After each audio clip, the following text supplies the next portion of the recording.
लग्नाचे दागिने म्हणजे श्रीमंत पेशवाई दागिने. नाशिकचे सुप्रसिद्ध सराफ मयूर अलंकार सराफ. ताज्या बातम्यांसाठी नाशिक न्यूजच्या YouTube चॅनलला सबस्क्राईब करा आणि बेल आयकॉनला प्रेस करा. स्वातंत्र्य दिनाचं औचित्य साधत नाशिकच्या भोसला मिलिटरी कॉलेजमध्ये विद्यार्थ्यांच्या कलागुणांना व्यासपीठ देण्यात आलेलं आहे. देशभक्तीपर समूह गानासह वक्तृत्व, चित्रकला आणि निबंध अशा विविध स्पर्धांमध्ये विद्यार्थ्यांनी उत्स्फूर्त सहभाग घेतला आणि आपल्या कलागुणांची एक छाप उमटवली आहे. देशप्रेम, राष्ट्रनिष्ठा, शिस्त आणि कर्तव्य भावना विद्यार्थ्यांमध्ये रुजावी या उद्देशानं भोसला मिलिटरी कॉलेजतर्फे या स्पर्धांचं आयोजन करण्यात आलेलं होतं. आंतरशालेय देशभक्तीपर समूह गान स्पर्धेत भोसला मिलिटरी स्कूल बॉईज संघानं प्रथम क्रमांक पटकावलाय, तर नवरचना इंग्लिश मीडियम स्कूल द्वितीय आणि भोसला मिलिटरी स्कूल गर्ल्स संघानं तृतीय क्रमांक मिळवलाय. वक्तृत्व स्पर्धेमध्ये ओवी काकड, चित्रकला स्पर्धेमध्ये पौर्वी सूर्यवंशी, तर निबंध स्पर्धेमध्ये सई पिसाळ यांनी प्रथम क्रमांक मिळवलाय. विद्यार्थ्यांनी भारताबद्दलचे प्रेम, सैनिकांचा त्याग, संविधानातील नागरिकांची जबाबदारी, स्वातंत्र्य सैनिकांचे योगदान आणि विकसित भारताचे स्वप्न अशा विविध विषयांवर आपले विचार मांडले. चित्रकला आणि निबंधातून विद्यार्थ्यांच्या सर्जनशीलतेलाही व्यासपीठ मिळालंय. स्पर्धेतील विजेत्यांना संस्थेचे कार्याध्यक्ष ॲडव्होकेट अविनाश भिडे आणि नाशिक विभागाचे अध्यक्ष इंजिनियर संजय पगारे यांच्या हस्ते रोख रक्कम आणि प्रमाणपत्र देऊन गौरवण्यात आलाय. तर या उपक्रमातून विद्यार्थ्यांच्या अंगभूत कलागुणांना वाव देण्यासोबतच देशभक्ती, राष्ट्रनिष्ठा आणि जबाबदार नागरिकत्वाची मूल्ये रुजवण्याचा प्रयत्न करण्यात आल्याचं अविनाश भिडे यांनी सांगितलंय. आणि विशेषतः या स्पर्धांमध्ये भाग घेतलेले माझ्या सर्व मित्रांना मी सर्वप्रथम आपल्या सर्वांचं अभिनंदन करतो. आधीच सांगतो की मी फार वेळ घेणार नाही. मी आपलं सर्वांचं अभिनंदन करतो की आपण ह्या स्पर्धांमध्ये आपण भाग घेतला.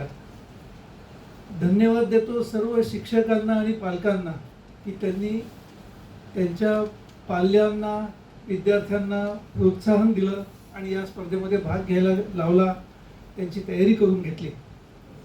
पाटील सरांनी उद्देश खरा तर सांगितला की काय कारणाने आपण कॉलेजमध्ये आपण शाळेतल्या विद्यार्थ्यांचं का स्पर्धा घेतोय, कारण त्यांनी सांगितलेलं आहे.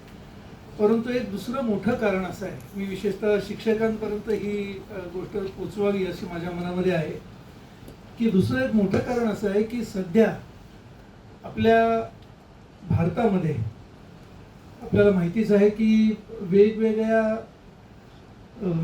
आपल्या बॉर्डर्सवरती वेगवेगळ्या प्रकारचं युद्ध चालू आहे. परंतु बॉर्डर्सवरती जे युद्ध चालू आहे त्याच्यासाठी आपले सैनिक तर सक्षम आहेतच आहेत.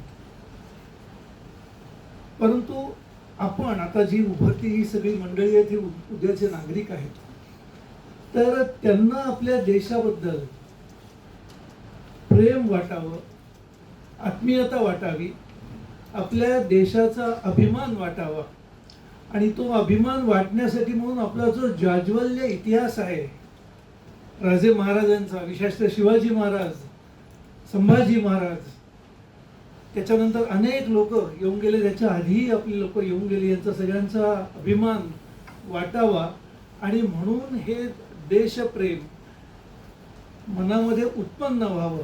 कारण आज जसं बॉर्डरवरती परकीयांचं अतिक्रमणचं धोका आहे त्याच्यासाठी आपण सज्ज आहोत, परंतु अंतर्गत अतिक्रमणं ही पण होत आहेत. जे विशेषतः मनावरचं अतिक्रमण वेगवेगळ्या क्षेत्रातून, TV आहे, वेगवेगळी चॅनेल्स आहेत, आता तर व्हॉट्सॲप आहे, नंतर आणखीन मीडियाचे वेगवेगळे, मला आता एवढं माहिती पण नाही आहे, परंतु या सर्व माध्यमातून डाव्या विचारसरणीची जी पकड मना. प्रत्येक स्पर्धेतील प्रथम क्रमांकासाठी 2001 रुपये, द्वितीय क्रमांकासाठी 1001 रुपये, तर तृतीय क्रमांकासाठी 701 रुपये पारितोषिक देण्यात आलंय. सहभागी विद्यार्थ्यांनाही प्रमाणपत्र देण्यात आलंय. ऑकेजन म्हणजे आता ऑगस्ट महिना चालू आहे, काही अजून परीक्षा काही ठिकाणी घटक चाचणी वगैरे अजून पुढे, आणि ऑगस्ट महिना आहे, 15 ऑगस्ट आहे, म्हणून थीम सुद्धा आम्ही काय केली की स्वातंत्र्य दिनाची थीम ठेवून देशभक्ती, पॅट्रिऑटिक फक्त असावं, कुठलंही असो, म्हणजे चित्रकला असो किंवा वक्तृत्व असो किंवा समूह गान असो, याच्यामध्ये देशभक्तीपरच काय आपण थीम दिली होती. आणि त्या अनुषंगाने आजचे जे सगळ्या कॉम्पिटिशन आहे, मला वाटतं या कॉम्पिटिशनचा उद्देश जो होता आपला सफल झालाय असं मी सांगतो या प्रसंगी. आपण सर्वांनी याच्यामध्ये आपल्या कॉलेजच्या सर्व शिक्षकांनी, शिक्षकेतर कर्मचाऱ्यांनी यात खूप मेहनत घेतली. इथपर्यंत आपला हा जो सगळे 159 पार्टिसिपंट याच्यात आले, मी सर्वांचं महाविद्यालयातर्फे स्वागत करतो. आम्ही आणि इथून पुढे आम्ही आता म्हणजे निश्चय करतो की दरवर्षी आम्ही वेगळ्या वेगळ्या थीमवर अशा शालेय विद्यार्थ्यांकरता भोसला मिलिटरी कॉलेज म्हणून आम्ही ऑर्गनाईज करत जाऊ. एक चांगली सूचना सरांनी किंवा चांगला एक मार्ग सरांनी सुचवला, त्याबद्दल सरांचे मी महाविद्यालयाच्या वतीने आभार मानतो. कारण प्रत्येकाला आता हा सगळा जमाना ॲडव्हर्टाइजमेंटचा आहे आणि ॲडव्हर्टाइजमेंट खाली पेपरला किंवा होर्डिंग लावून किंवा पोस्टर लावून होत नसते.